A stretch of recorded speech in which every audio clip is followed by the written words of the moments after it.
Digital age మీడియాకి స్వాగతం. నేను మీ సుందరమోహన్ రెడ్డి.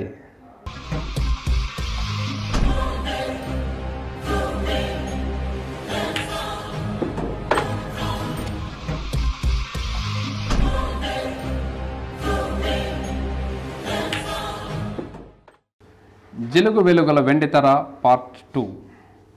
ప్రస్తుత సినిమాలను గమనించినట్లయితే అవి కుటుంబ సమేతంగా ఇంటిల్లిపాది కలిసి చూసేలా లేకపోవడం శోచనీయం. విడుదలవుతున్న ప్రతి సినిమా A+, సర్టిఫికెట్తోనే వస్తున్నాయి. యూ సర్టిఫికెట్ గల సినిమాలు మరియు చిన్నపిల్లల సినిమాలు, విజ్ఞాన సంబంధమైన సినిమాలు వేళ్లపై లెక్క పెట్టవచ్చు. పైగా సినిమా పోస్టర్లపై ఎక్కడో ఓ మూలలో పెద్దలకు మాత్రమే, చిన్నపిల్లలు దీన్ని చూడరాదు అని ఒక వాక్యం రాసి తమ సామాజిక బాధ్యతను ప్రకటించుకుంటున్నారు. సినిమాలు తీస్తున్నారయ్యో ఓ దర్శక నిర్మాతలారా, ఇంత నీచంగా ఉన్నరేందమ్మో ఓ అర్ధనగ్న బామలారా.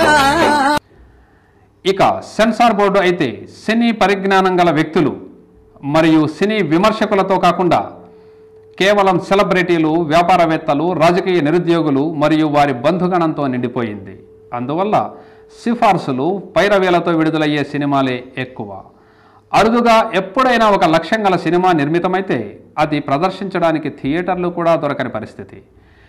ఇవాళ ఎంత దారుణంగా ఉందంటే థియేటర్స్ మాఫియా, అంటే మాఫియా డాన్లు కంటే దారుణాతి దారుణంగా ఉండి కేవలం కొంతమంది ఒక ముగ్గురు నలుగురు వాళ్ళు చేసే సినిమాలకే మొత్తం థియేటర్లన్నీ పెట్టేసుకుని చేయాలని చూస్తున్నారు.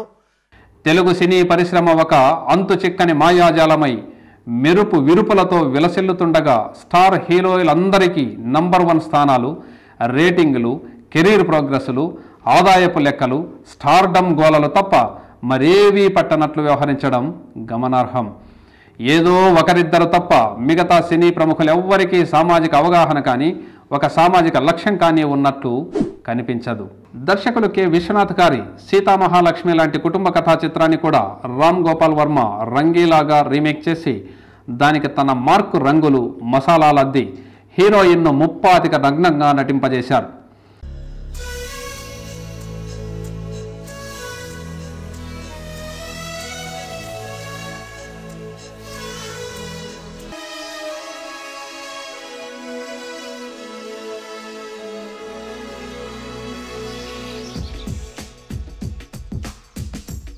ఆయన హింస మరియు హీరోయిన్లలోని సెక్స్ అపీల్ మాత్రమే సినిమా సరుకుగా భావిస్తారేమో. అందుకే కడప, GST వంటి సినిమాలు తీశారు. చరిత్రలెందుకు మాకు వ్యాఖ్యానిస్తుల గొడవ, దుర్మార్గుల చరిత్ర తెర మీద చూపించే వర్మ, ఏందయ్య మాకి కర్మ. అలాగే దర్శకేంద్రుడితో పాటు మరికొంతమంది యువ దర్శకులు కూడా హీరోయిన్ నడుము జగనా భాగాన్ని ఫోకస్ చేసి చూపడమే సినిమాలో హిట్ ఫార్ములాగా చేసుకుంటున్నారు.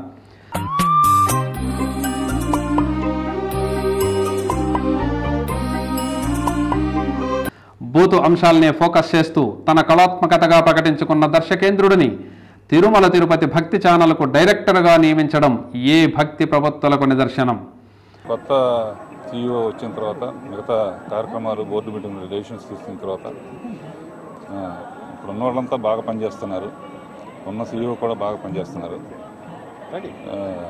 టెండర్ ప్రకారం పిలిచాము. సమాజానికి ఏ విధంగానూ ఆదర్శవంతం కాని డర్టీ పిక్చర్కు అవార్డుల మీద అవార్డులు రావడం వ్యవస్థ దిగజారుడుతనానికి పరాకాష్ట కాదా?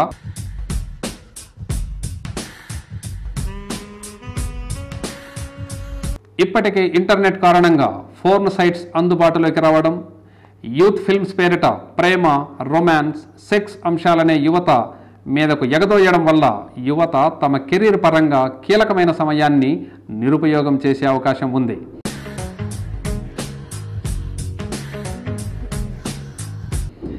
సినిమా ఎంత వినోద సాధనమైనా అది ప్రజల మరియు యువత యొక్క జీవన అవసరాలకు తగినట్లు మనో చైతన్యాన్ని మరియు అవగాహనను కలిగించి వారి మనో వికాసానికి తోడ్పడినప్పుడు సినిమా ప్రయోజనం నెరవేరుతుంది.